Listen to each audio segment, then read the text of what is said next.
Hey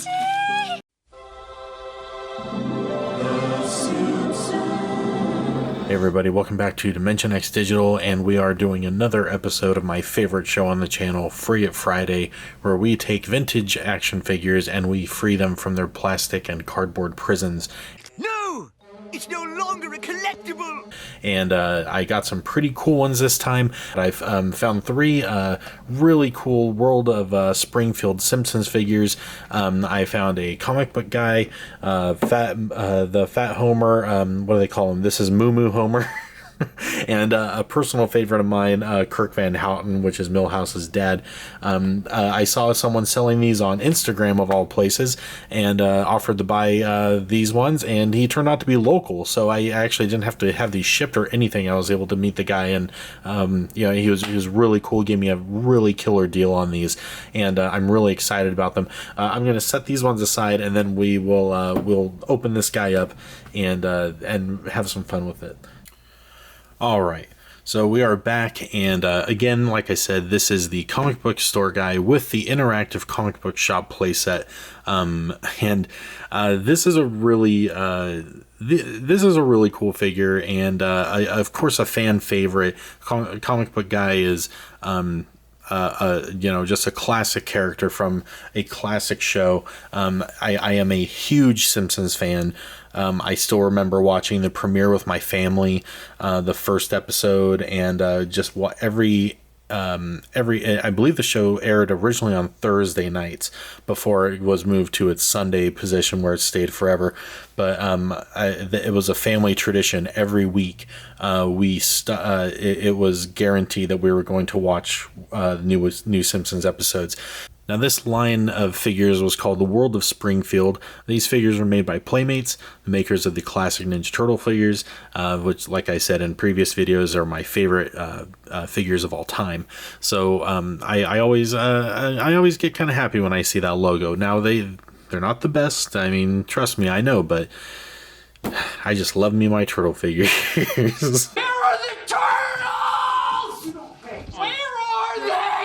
So this figure line ran from 1999 through 2004, and in those 5 years, they did over 200 figures.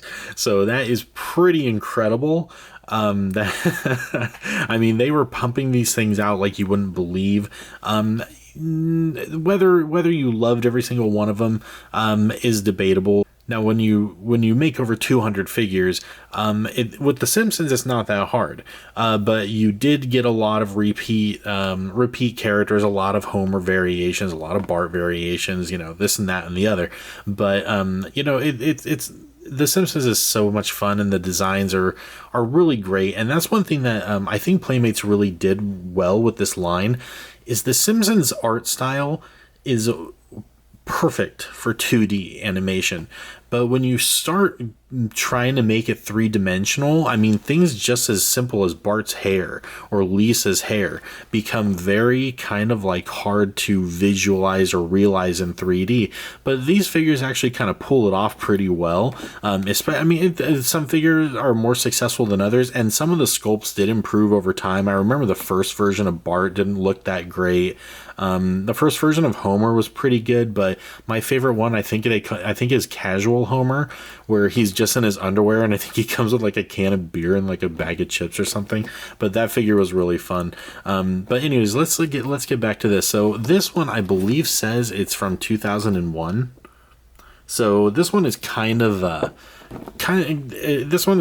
near like the middle of the line here. So it's already what, three years deep. So they kind of had things down by now. But this box is pretty hefty. It's got tons and tons of art on it. Again, one thing I love is when they show you what figures are available. And at this point, I mean, they already had quite a bit. But like I said, here's 1 Bart, here's 2 Bart, here's 3 Bart. There's 1, 2, 3 Homers. So, but then again, I mean, you have things like Itchy and Scratchy, Groundskeeper Willie, Nelson Smithers. Did I miss a Homer? No, it's the same one. Sorry. But I mean, they just tons and tons of figures, and of course, Simpsons has just hundreds of characters, so you really should never run out of guys to make. But I mean the boxes are great on these, you know, lots of classic art, and I do like this window display. I like that it shows you the full environment that you're going to be getting. The figure is right here, right in the center. There is a little bit of, you know, cut off here, but I mean, you got it. I mean, it's got to be somewhere. So yeah, this has been in this package here for 19 years. No, 20 years. God, it's 2021. Oh my God. Getting old, guys. Getting old. Dusty old bones full of green dust. Dusty old bones full of green dust. So this thing has been rotting for 20 years inside this box, not being played with, not being admired for what it is, not being held. That's going to change today. Let's open this guy up. And like I said, the batteries still work amazingly. Hopefully there's no corrosion, but you know, you never know. Let's open him up. This is always just one of my favorite things. You know, that, I mean, I understand box collectors. I mean, don't get me wrong. Do what makes you happy, but come on. Figures, they're art. They're 3D art. And they are meant to just be, they're meant to be, you know, interacted with. They're meant to be looked at, for God's sake. Come on, get out of there. Oh, I see what it is. This plastic. Oh, it's good.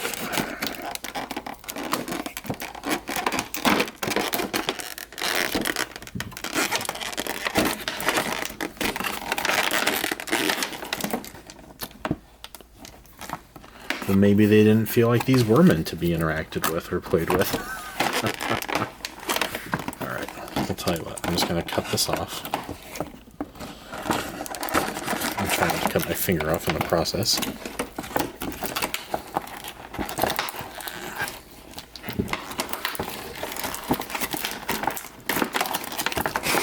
There we go. Alright. Awesome. Get that damn box out of here. Alright, so we have Comic Book Guy. He's got one twist tie on him. Let's get rid of him. The Comic Book Guy is a character that really, I think speaks to a lot of us fans, or a lot of collectors, a lot of us that grew up going to comic book stores, and some of us had comic book owners who looked like him. Some of us looked like Comic Book Guy, but he is a sadly accurate caricature of a lot of the comic book and collector culture. Sadly, I will admit I am not the slimmest guy, but yeah, you know. Oh, never mind. Sorry, two twist ties. But one thing that's just so great about him is his line delivery. You know, the way he delivers his lines is just so perfect. Oh, Captain Janeway. Lace, the final brassiere. Oh, hurry up. I'm a busy man. And I normally kind of get I get tired of like sarcastic humor. Like, I think sarcasm's just kind of like really overdone. And it's kind of easy.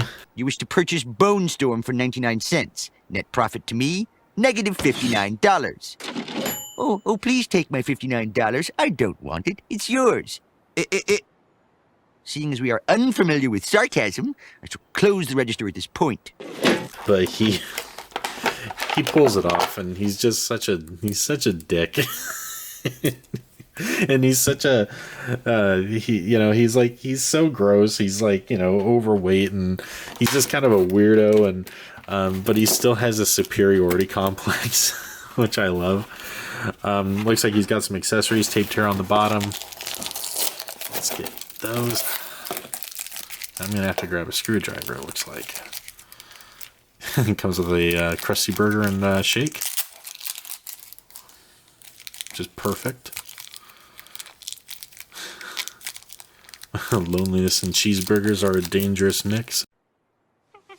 Oh, loneliness lettuce and cheeseburgers are a dangerous mix. All right.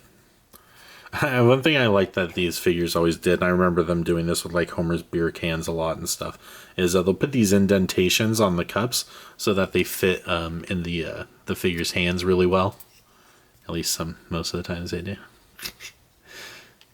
Oh, come on! I just sang your praises. Now you gotta actually follow through. Oh man.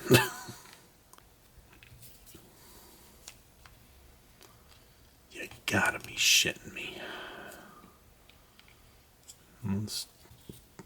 Why won't this work? I've done these a million times. They work great.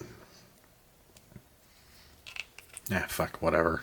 So here's his milkshake. Hopefully we can get him to hold it later. And it looks like a Krusty Burger with a very, very nice, nicely sculpted bite mark in it. I love those ridges. That's pretty awesome. Looks like an indentation here as well. Hopefully he can hold that in one of his hands. Looks like you can only have him holding one or the other. So we'll mess around with that in a little bit. Let's take a look at him real quick before we get the rest of the playset out. I'm gonna have to grab a screwdriver to get it out of there. But let's take a look at him. He's a hefty, pretty hefty figure. Looks like they didn't cheat too much and hollow him out and all that. I love his ponytail. They have that perfectly. His kind of hunchback and yeah, he looks pretty great. I mean, like I said, the Simpsons translate fairly oddly into 3D, but when they work, they work. You know, it's usually people with weird hair and stuff like that. Like these kind of like the line art here. It works well for the beard. It still translates.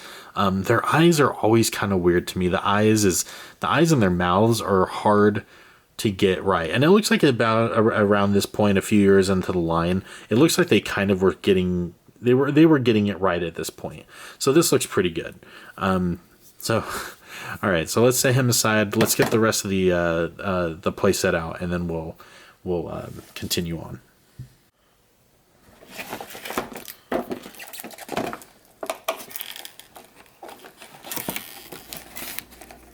Was your local comic shop guy?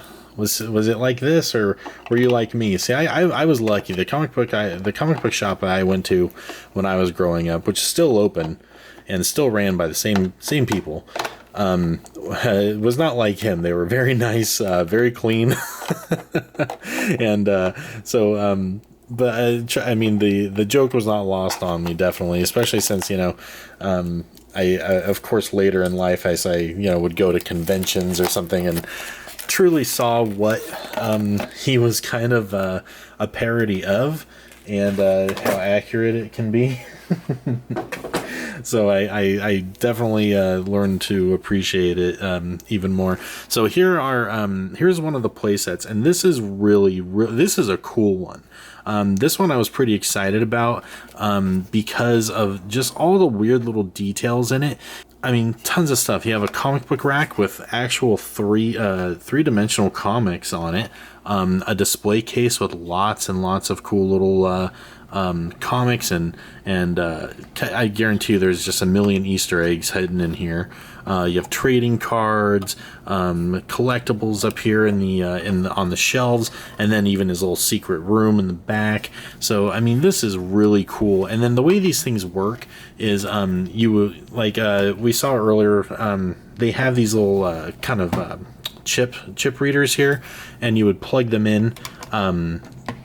You have them standing on the let me see, have them standing on these readers here, and depending on where what figure is plugged into it, they will say and do like certain things, you know, like now that's one of the flaws of this line, is that not only is it kind of hard to get these things on, but not every character would work with every playset. So that was kind of a bummer. But I mean, I get it, because I mean we're talking, you know, this is kind of limited technology, and it's a cool idea, but it is kind of it does kind of suck that out of like 200 figures, you know, you're gonna try to plug one into here and it's not gonna work. I mean, there's even plastic in the display shelves, which is really cool. I mean, and you can see there's some cool stuff in there. Like you can see there's a Malibu Stacy in there. There's some underwear, which I was like, oh, why would they have Homer? Like, Homer's underwear, but it's not. It's actually, it says worn by Rainier Wolfcastle. And then they even have the Radioactive Man #1, which was an episode where, what was it? Milhouse, Bart, and Martin pulled their money together and bought it, and they ended up fighting about it and whatnot. But yeah, this is really cool. A lot of cool little Easter eggs and a nice little attention to detail. I'm really surprised. This one's kind of at a weird angle. And these things, you can't be delicate. You just gotta get them on and just shove them in. So there we go. So he's locked in there, and we have there's 3 modes. There's display, off, and demo. I think demo lets it talk without a figure being plugged in. And then off is just off, and then Excuse me, no banging your head on the display case, please. And will there be any more splurging today? Excuse me, no banging your head on the display case, please. yeah, he's repeating already. Hold it, you bought it. Excuse me, no banging your head on the display case, please. They really thought that one was good. Oh, sarcasm detector. Well, that's a real useful invention. I guess you heard my comment. Oh, I've wasted my life. That's always one of my favorite moments when the nuke's about to hit Springfield and he's talking about an Aquaman Hold it, comic. you bought it. Man, you cannot marry a woman without gills. You're from 2 different worlds. Oh, I've wasted my life. Oh yeah, and if you move him, Excuse me, no banging your head on the display case, please. it will trigger the talking. So as you can hear, he kind of. Oh, I've wasted my life. So he has like 4 phrases. I don't believe we can try him on some other spots. Excuse me, no banging your head on the display case, please. Shut your mouth. There we go. Okay. Let's just try him on another spot and see if he says anything different, which I don't think he will. But you never know. Oh, I've wasted my life. Okay. All right. And will there be any more splurging today? Oh, I've wasted my life. Excuse me, no banging your head on the display case, Okay. please. Yeah. So he just repeats no matter where he's standing, and then. So these are to activate these spots, and if there's nothing there, then it just makes like a ringing sound for the cash register. So that's pretty. It's still pretty cool. The box says over 30 phrases. Now I'm assuming that is that only means with all the compatible characters. So this one says it's compatible with all of these figures, which I don't have any of them, which kind of sucks. But it's a good number of figures, which is pretty good, and then it even has some that are going to be compatible. So I couldn't tell you how many figures work with this. I don't think every figure works with every playset, because there's even like there's a disclaimer on something right here. Yeah, figures talk only when connected to compatible environments. So I don't think every figure is going to work. Like, I don't think Mo will work in here. There's no reason for him to. So yeah, it's it kind of sucks, but I mean, we're talking 20-year-old kind of gimmicky technology to make these things work, so you can't complain too much. Let's see if we can get the burger working, because the burger, like I said, they have these kind of finger dents that are supposed to let them just kind of snap into place. No, the bottom one is just super hard to get on. I've had other figures of these that they do not fight you like this. Like the Homer holding his beer can. Oh yeah, see, like the burger works great. So I guess he'll be holding that on the display, but whatever. So yeah, all in all, I mean, these were pretty cool. I don't remember what these retail for. These can get a little pricey depending on the character. I think the most expensive one one of the more expensive one is the glow-in-the-dark Mr. Burns figure that was from the X-Files crossover episode. I used to have that figure. That thing was really cool, but he's cool. He's wearing his hospital gown. His eyes are all dilated, and he glows in the dark. That figure is really cool. But that one, shit, you're looking at like $80 for that figure, probably plus shipping. This one I've seen fluctuate. A loose comic book guy, like the figure itself, maybe like 20, 25. An inbox like the one we opened today, you're looking somewhere around maybe like $40 to $60. Luckily I didn't pay that for mine. Like I said, the guy I got these from gave me just a really great deal, and he was a really cool guy. I had a lot of these Simpsons figures back when they were new, and actually still making new ones, but I never had any of these environments, so to finally get my hands on one is pretty cool. And I will say, it is not fun getting them to stand in these little slots. You can see these. You can see these things are giving me kind of some trouble. There we go. All right, cool. So we can just have him chilling there. Maybe I can have his drink sitting on the counter or something. Yeah, there we go. So yeah, that will be cool. This will finding a place to display this is going to be fun. But I really like this. I'm really surprised by the level of detail and all the little nooks and crannies of the thing. Like I said, the plastic in the display case is cool. I like the little the trading cards. It's just neat. It really does kind of capture the look of the show, and they did a great job on the sculpt on this figure. I'm going to say that. But a lot of fun to open this up, and let's open up that Kirk figure too, because that one just has some of the greatest accessories. The worst episode ever. Rest assured that I was on the internet within minutes, registering my disgust throughout the world.